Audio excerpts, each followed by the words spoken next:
Hello everybody and welcome to The Forge. Today, I am going to be showing you the best and fastest way to progress to get ready for the weekend luck boost update that is coming up in how many hours? Like 11 hours time, as of recording, of course. So I'm going to be teaching you today how to get really good armor, a really good pickaxe, and best of all, a really good weapon. These are exactly what you are going to need to be able to actually do stuff in the next update. If it's a content update, fingers crossed, right? If I check my stash right now, we have a lot of essences.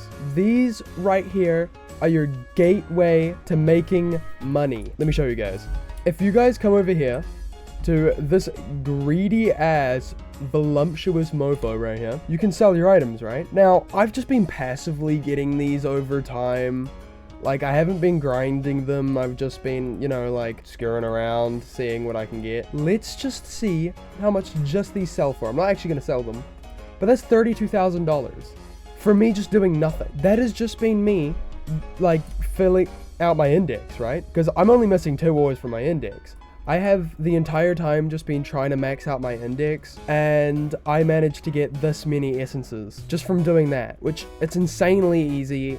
And from my calculations, you get about $1,000 every minute with 2 different methods. I'm gonna go show you the first one. Okay, so the first one is really out of the way and kind of annoying to set up, considering you have to give $100,000 to this guy sitting right here. But it allows you to unlock this beautiful, beautiful cave right here, the Goblin Cave, where you see these little slimes right here. You can just parry them and slash them, and look at that. Look how much essence you get just from one. It's that easy. The parry timing is so easy. Just as soon as it turns red, just swipe away. And if you get a stun rune on your sword, you deal an extra 20% stun damage, which I think just builds up the stun faster, which is insanely handy. But you can see how much essence I've just gotten just from this. That's insane. This is my personal recommendation because you also get Slimite. And Slimite, if I have any on me, yes I do, has a 2.25 times multiplier and is an epic. Meaning, if you do something silly like craft with it and want to sell it, this Slimite Skull Crusher I have right here is $3,000. And it only cost me... No. Bad slime. Anyways, that only cost me 24 Slimite. 24 Slimite is so easy to get. I'm going to show you this next method now. This one is a little bit easier considering you don't need $100,000 to set it up. But it is, in my opinion, 30% worse. Just make sure that there's someone there just farming this for you, because you can do this around about level 30 when you still have some of the worst pickaxes. They're not too bad, considering these guys, you can kind of just boom, boom, and then they're dead kind of thing, right? But here, you just want to parry the enemies and slice them up. That's all you want to do. These will give you higher level essences than the other method, but it is considerably slower, and these enemies are a lot harder. They also, Dark Bonite weapons don't sell for as much as Slimite weapons do. So it is better to do the other method. Just this is a lot easier to get to if you're not already mid-game while watching this update. You can also start killing these Reapers if you want to. My honest way of fighting them is just face tank. And if they do their normal, swing attacks where they have the 1, 2, 3, and the last one being the overhand, parry those ones, and then if they do the spin doesn't do enough damage to actually kill you. Even with terrible armor. With a cobalt armor, that spin won't do enough to kill you, right? The next thing I'm going to be teaching you about is the importance of potions, quests, and the pickaxe progression guide.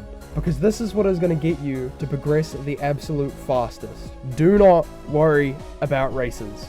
Races are not the best thing that you should be spending money on if you're going to pay. Hey, what does this guy do? Don't spend your money on races if you want to pay to win.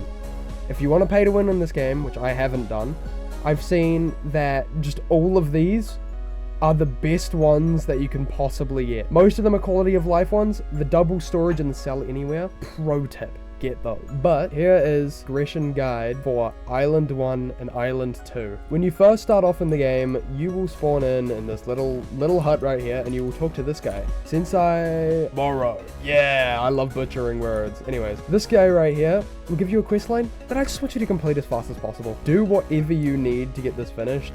It's a really fast quest line. It takes like maybe 20 minutes, and it gives you this portal which you can use to get to World 2. Very, very good. Another big tip is if you get lucky at the start of the game, where the frick is the race menu? Here we go. If you get lucky at the start of the game, I'd recommend, if you get Dwarf, do not spin it off.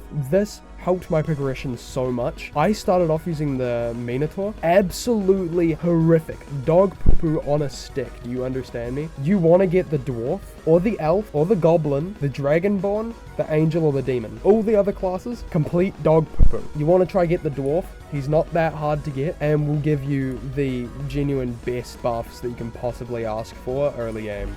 Okay, now that we're done with that, just try finish Sensei Moro's quest. Then what I want you to do is after you finish that, do the Bard's quest. This will give you quite a bit of money. I think it gives you 1.5k. You literally just grab the Bard's quest and you come this way. When you get to here, take a sharp left and then another sharp left and go into this bush right here and just cram yourself in there. The Bard's guitar will be right damn here. Don't worry about him. He's low-key just a chill guy. He's just a chill guy. We don't mind him.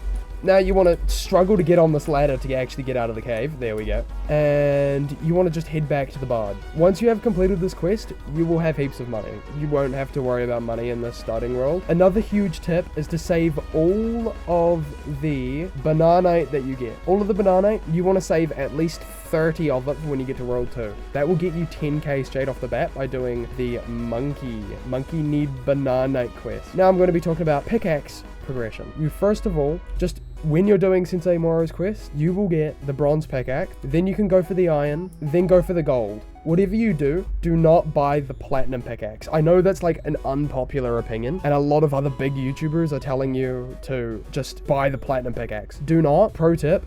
I got one of my friends to get into the game, and when he started out, I told him to get the stone pickaxe, which is down here. Let me show you where it is. I told him to get this Stone Wake's pickaxe for 3,333. Has less mine speed and less luck, but it has more mining power. Why that's handy is because you can get runes on this thing to just level up its attack speed from these zombies over here. From these guys right here, they can drop mining runes. Mining runes can give you mining speed buffs, which means the only bad thing about this becomes completely irrelevant, right? It's a really good pickaxe, it's cheaper, and will let you progress faster for this new update that is coming very soon. After you've done all that, you can safely place down your portal and get to the next world. Make sure you have 30 bananite. Once you are in the Forgotten Kingdom, first thing you want to do is basically grab every single quest you can. These quests will give you so much, and make sure you've also been claiming your index rewards, both for your forge enemies and ores. You've got to do everything. It gives you so much XP and will give you crazy boosts. I think with how much of the index I've done, it's given me probably a good 15 levels and probably a good $40,000. It's insanely handy. Grab all the quests. That is the first thing you want to do. I'm now going to teach you the pickaxe progression guide of this island. Okay, first things that you want to do is get the titanium pickaxe right here. Again, another unpopular opinion, but it will allow you to break the cores. And the cores are the main thing that you want to be breaking if you actually want to progress fast. After you have obtained the titanium pickaxe and you're freaking bowling, you want to get the mithril pickaxe. Skip the uranium. I bought the uranium. In fact, I bought every single pickaxe before I bought the arcane. Very, very silly of me. Buy the mithril.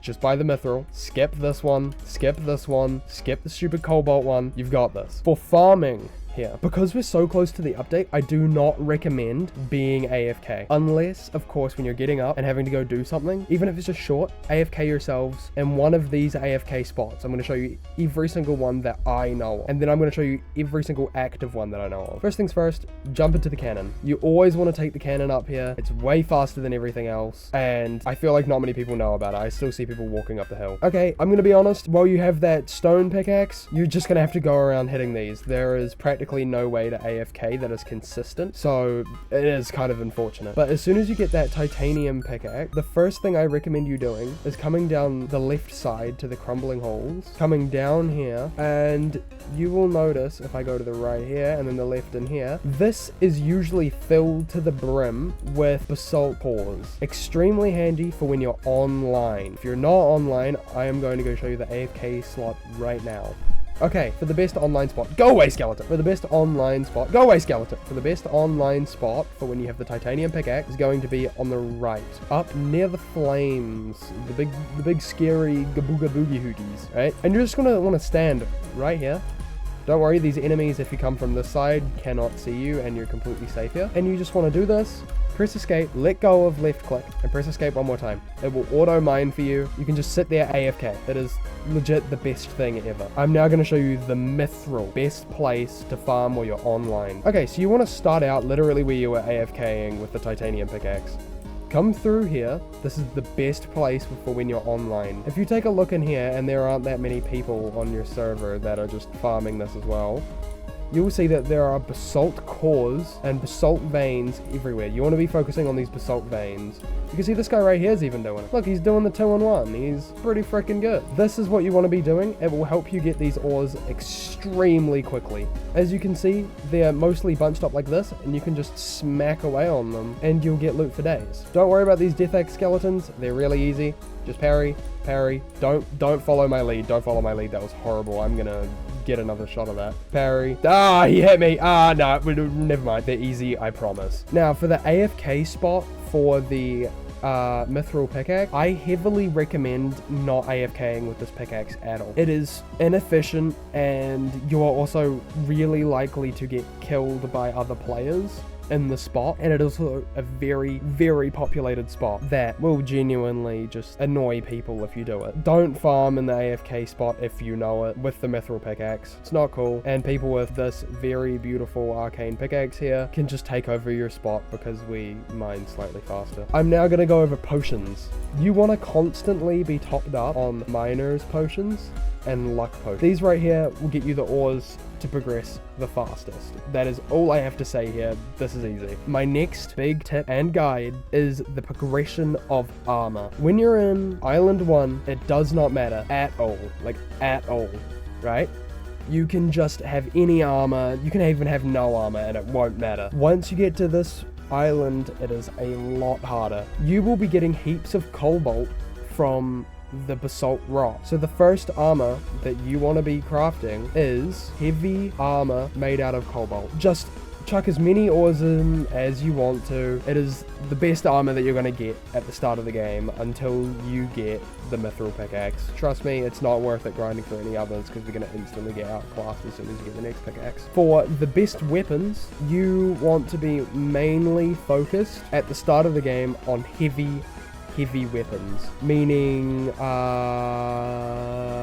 colossal swords and great axes. The best way to get these is to put 24 of any ore inside of the forge. It is the easiest and most consistent way to get, like, let's say if I put 24 mithril in here, I have a 64% chance of getting a great axe and a 20% chance of getting any colossal sword. It is extremely good, and they sell for heaps, meaning as soon as you get a new weapon, you can just sell it. Again, I recommend going with cobalt. If you have the lapis lying over, make weapons with lapis. They do more damage. Now, after getting the mithril pickaxe, I heavily recommend going for amethyst armor. And do save your amethyst from your titanium pickaxe, because I know you can still get them. It's just way easier to get them once you get the mithril. Get the amethyst. The amethyst is insane and will just carry you. It has about, I think, 70 to 80 defense a pop. Beautiful. You can just do a pure amethyst, or you can mix in diamonds and sapphires too if you want to get your multiplier up. Very, very good. Next, you want to go for emerald armor. When you make your emerald armor, I heavily recommend making it with at least some rivalite. Make it with rivalite. It will make you just look swag first of all, and I'm pretty sure it gives crit chance. Very handy. Do not waste your uranium or mithril yet. Save that for later. Just make the emerald armor. Also, save your eye ores and lightite if you get it. Now, you're gonna need to get the arcane pickaxe, which you can get from finishing the Bard's quest at Island 1 for $125,000. If you need like a location for it, search it up on the wiki. Takes 5 seconds. Very easy to find. I gotta burp. It takes like 5 seconds, and it's all you really want to be grinding for. It's so good for its price. Now, after you have this beautiful, beautiful arcane pickaxe, you want to start working on getting good armor and good weapons. Because now that you have this pickaxe, you can mine the lava rocks or whatever the freaking schmorgan they are down in the lava area, which is on the right up here. I'll show you how to get there. Yeah, see these noobs farming right here? Yeah, you can kind of just sneak through, especially if you're dwarf class. It makes it nice and easy. In this area right here, if I walk around, you'll see that there are these volcanic rocks lying around. A very good tip for these that I recommend for everyone is to set your graphics to the lowest possible and smack the crap out of them. Now, I'm going to show you 2 very, very, very good tips when mining these if you want the best ore outcomes. If I hit this one more time, it is going to dip below 2000 HP and show me all the ores in it. So now I know that I would get an obsidian from this, which is actually not half bad. I have 20 obsidian right now, so I'm actually not going to finish that, but I will show you what happens. If you get it to below 1.3 thousand HP, it is guaranteed to show you every single ore. And I'm going to save this here for this guy. If you do not see a good ore in it, like, and you only see these volcanic rocks, leave it. Leave it for 20 seconds and it will completely reset. And if people are like coming around you and stealing it after your like cooldown of smacking it is finished, just yell at them, please, or inform them of the proper method. Send them this video, just tell them in chat, anything. It is the fastest way to get the best ores in the game, and that is exactly how I managed to get myself my Demonite Falchion. Very, very good sword. I heavily recommend it. These are all the buffs it has on it. It's insane, and I'm going to be showing you all the crafting recipes for all my different sets of armor. Okay, for this one, I'm going to switch to the calculator in my browser. Okay, here is, in my opinion, the best recipe if you want the best stats possible on your armor that is cheap and easy to get. 10 Rivalite, 9 ore, my mouth, 9 mithril, and 9 uranium. This is the easiest way to guarantee yourself a nice heavy chest plate that can have up to 172 defense. That is so quick. This is the exact same recipe that I used this right here, and I got 180 defense from it. The reason we're using so many legendary ores, by the way, is to get that multiplier up to get more and more defense. Now, of course, if you want to end up getting other things like heavy leggings, just remove one at a time until it becomes the best one that you think you can get. Now, for the end game armor, you're gonna want to replace Rivalite with Lightite. In my opinion, this is the best armor in the game. I have it on my helmet. It is beautiful, and I love it. It gives me like 160-ish defense and a helmet, which is crazy. Trust me, it's worth it. Next, we're gonna get the best weapon. This right here makes crazy damage weapon. Like, I got unlucky and got the cutlass. If you get the rapier or the chaos from this, you will be dealing plus like 100 plus damage. That is about going to wrap up this tips and tricks guide to fully getting yourself ready for this next update. I know I might not be the most qualified for this, considering I nearly only have like 50 hours on this game. I've been playing it for like 3 days, but this is the best I can do, and I really, really badly want to help you guys get ready for this next update. I'm completely free to play. This game is easy free to play. You guys have got this.